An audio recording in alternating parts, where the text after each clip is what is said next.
اعوذ باللہ من الشیطان الرجیم،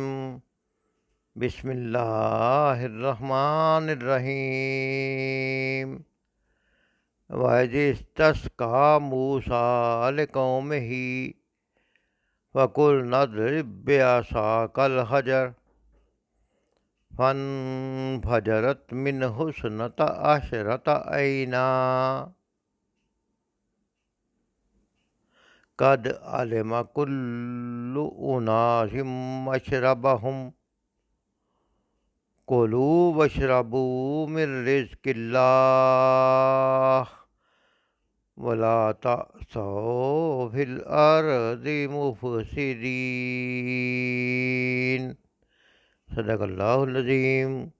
وَإِذِ اسْتَسْقَىٰ، اور جب پانی مانگا، موسیٰ لقومہ،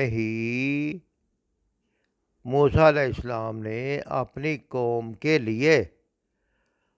فَقُلْنَا، پھر ہم نے کہا، فَقُلْنَا اضْرِب بِّعَصَاكَ الْحَجَرَ،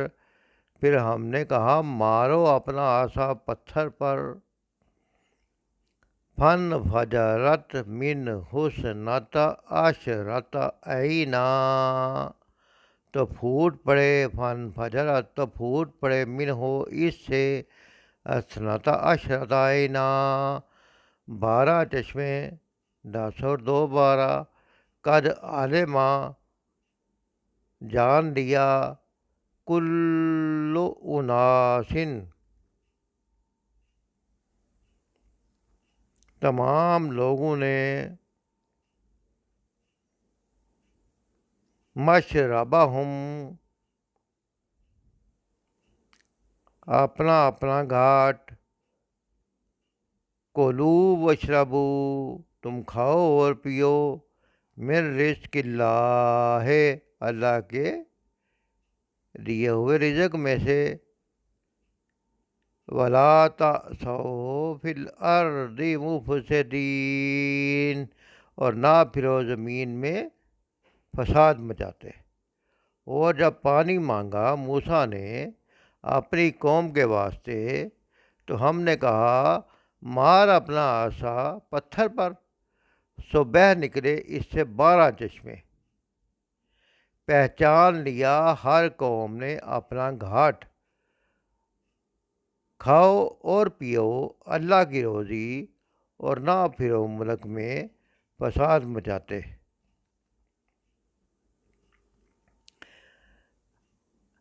اگر اس سے پچھلی آیات کا ہم جو مطالعہ کرتے آ رہے ہیں، تو ہم نے دیکھا کہ پچھلی آیات میں ہم نے یہود پر اللہ تعالیٰ کے جو انعامات تھے، اس انعامات کو حاصل کرنے کے بعد، منہ و سلوہ ملنے کے بعد، پھر بھی انہوں نے اپنے آپ ظلم کیا اور اللہ تعالیٰ کی نافرمانی کی، اور پھر اللہ تعالیٰ نے ان کو فتح عطا فرمائی کچھ عرصے کے بعد، اور ان کو ایک بستی میں داخل ہونے کا حکم دیا گیا۔ وہ بستی ان کے لیے حلال کی گئی، اس بستی میں فاتح کے طور پہ وہ داخل ہوئے، لیکن ان کو کہا گیا کہ جب اس میں داخل ہو تو حتت ان کا لفظ کہیں، لیکن وہ قوم اللہ کی نعمتیں کھا کھا کے اتنی کو نافرمان ہو چکی تھی کہ انہوں نے اللہ کی فرمانبرداری کرنے کے بجائے اور حتت کہنے کے بجائے اس لفظ کو بدل دیا۔ اس کی وجہ سے وہ جو غلطیاں کرتے رہتے تھے، اس کی وجہ سے ان پر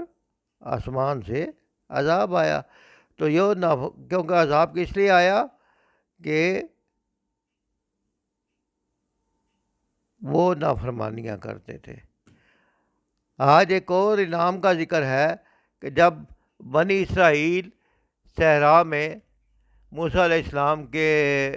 جب ان کو لے کے آ گئے، اور صحرا کی صحرائی زندگی بسر ہو رہی ہے، اور اس میں اللہ تعالیٰ نے منہ و سلوہ بھی دے دیا، اور انعامات جو ہے وہ ملتے جا رہے ہیں، تو اب ان کو پانی کی ضرورت پیش آئی۔ تو یہ یہود پر انعامات کا ایک تسلسل تھا۔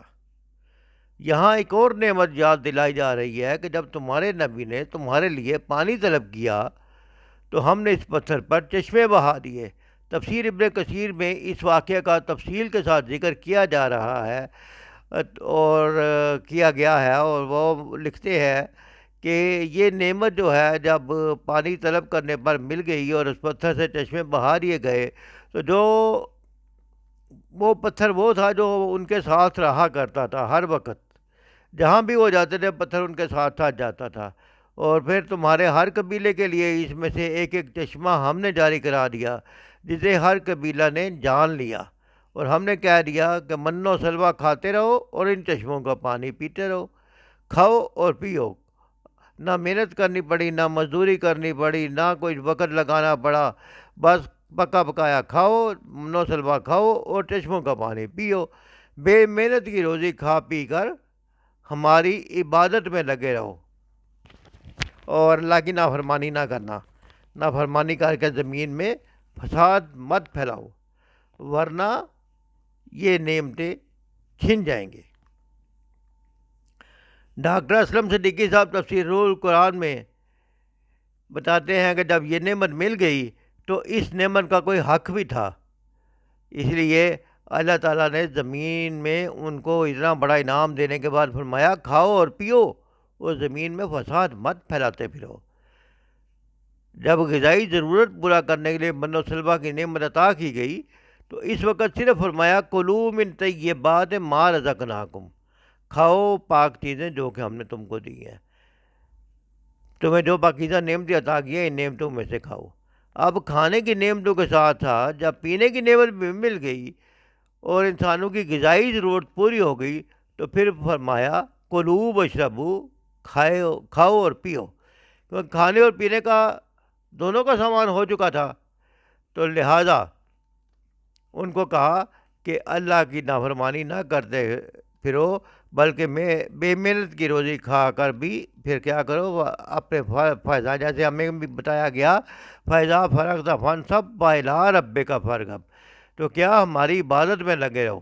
اور پھر یہ بھی بتایا گیا کہ نافرمانی کر کے زمین میں فساد نہ پھیلانا، اور تیسرا جو سب سے امپورٹنٹ نقطہ ہے اس میں یہ ہے کہ اگر نافرمانی کرو گے، زمین میں فساد پھیلاؤ گے تو اللہ کی نعمتیں تم سے چھن جائیں گی، جیسا کہ آج بہت ساری قوموں کے ساتھ، مسلم امہ کے ساتھ بھی ہو رہا ہے۔ یہ بات یاد رکھنی چاہیے کہ جب بھی کسی قوم میں اللہ کی نعمتوں کی فراوانی ہوتی ہے تو عموماً وہ قوم بجائے اللہ کا شکر ادا کرنے کے ظلم اور ناشکری کا رویہ اختیار کرتی ہے، جس سے زمین میں فساد پھیلتا ہے۔ ہم پر اللہ تعالیٰ کا خاص نعمت ہوئی، اللہ تعالیٰ نے ہمیں ایک آزاد وطن دیا، ہمیں ہندو کی غلامی سے آزادی دی اور نجات دی، یا ہندو کی غلامی سے، انگریزوں کی غلامی سے ایک آزاد وطن دیا، اس میں اللہ تعالیٰ نے نعمتیں بھی دی، لیکن آپ دیکھتے ہیں کہ ہماری قوم دن بدن اللہ کا شکر ادا کرنے کے بجائے ناشکری میں لگی ہوئی ہے، نافرمانی میں لگی ہوئی ہے، ظلم اور ناشکری کا رویہ اختیار کرتی جا رہی ہے، اور اس سے کیا ہوتا ہے، اس سے زمین میں فساد پھیلتا ہے۔ فساد کا سب سے بڑا سبب اللہ کے احکام کی اطاعت نہ کرنا ہے، اللہ کے احکام کی نافرمانی فساد کا سب سے بڑا سبب ہے۔ لیکن اسی کا ایک پہلو یہ ہے کہ اللہ کی نعمتوں پر ایک مخصوص طبقہ جب قابض ہو جائے اور دوسرے لوگ اس سے محروم کر دیے جائیں، زکوٰۃ اور صدقات نہ دیے جائے، غریبوں کو ان کے مال کا حق نہ دیا جائے، اللہ کی نافرمانی کی جائے، حلال و حرام کا خیال نہ رکھا جائے، ایک دوسرے کے حقوق غصب کیے جائے، انفاق فی سبیل اللہ کی اہمیت دلوں سے نکل جائے، مال کی محبت دلوں پر چھا جائے، بندہ صرف اپنے پیٹ کا پجاری اور بندہ شکم بن جائے، صرف اپنے پیٹ پر ہاتھ پھیرے، دوسروں کا خیال نہ رکھے، آخرت کو بھول جائے، تو پھر اللہ کا عذاب بھی آئے گا۔ نعمتوں سے یہ محروم طبقوں میں ایک نہ ایک وقت میں اشتعال پیدا کرتی ہے۔ یہ اشتعال جب اجتماعی شکل اختیار کرتا ہے تو لاوے کی صورت میں ابل پڑتا ہے، جس سے خانہ جنگی شروع ہوتی ہے اور اجتماعیت برباد ہو کر رہ جاتی ہے۔ اس لیے یہاں حکم دیا گیا ہے کہ دیکھنا تم یہ رویہ اختیار نہ کرنا، زمین میں فساد برپا نہ کرنا، اور من و سلوہ دینے کے بعد، پانی کے چشمے دینے کے بعد، اب بنی اسرائیل سے مطلوب یہ تھا، جو کہ ہم سے بھی مطلوب ہے، کہ ایک مقصدی زندگی گزاری جائے، ایک خاص مقصد کے تحت زندگی گزاری جائے۔ اللہ تعالیٰ نے جس مقصد کے لیے زندگی کو پیدا کیا، جس مقصد کے لیے یہ سہولتیں دی، جس مقصد کے لیے یہ فراغت دی، ان مقصد کو پورا کیا جائے۔ وَمَا خَلَقْتُ الْجِنَّ وَالْإِنسَ إِلَّا لِيَعْبُدُونِ۔ ہم اللہ کی عبادت میں لگے رہے، ہم اللہ کی بندگی میں لگے رہے۔ اسی طرح سے سیراب میں بنی اسرائیل پر اللہ تعالیٰ کی نماز اور نوازشات اس حد تک پہنچ گئیں، جس کے بعد حمد و شکر کے سوا کوئی اور رویہ باقی نہیں رہنا چاہیے تھا۔ آج ہمیں بھی سمجھنا چاہیے کہ اللہ تعالیٰ نے جتنی نعمتیں دی ہیں، جتنی آزادیاں دی ہیں، جتنی رحمتیں کی ہیں، ہمیں بھی اللہ تعالیٰ کی حمد اور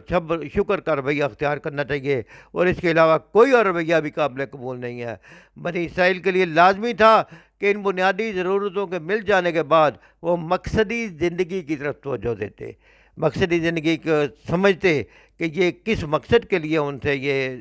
فرعون کی غلامی سے نجات دی گئی، اللہ تعالیٰ کی تابع داری کرنے کے لیے، کیونکہ وہاں وہ اپنی مرضی کی زندگی نہیں گزار سکتے تھے، اور وہ یہ سمجھنے کی کوشش کرتے کہ ہمیں مصر سے نکال کر اس صحرا میں آخر کیوں لایا گیا، ہمیں غلامی سے نجات دے کر آزادانہ زندگی آخر کیوں عطا کی گئی۔ لیکن انہوں نے بجائے ان باتوں پر غور کرنے کے لیے جو طرز عمل اختیار کیا، وہ اللہ کی ناراضگی والا طرز عمل تھا۔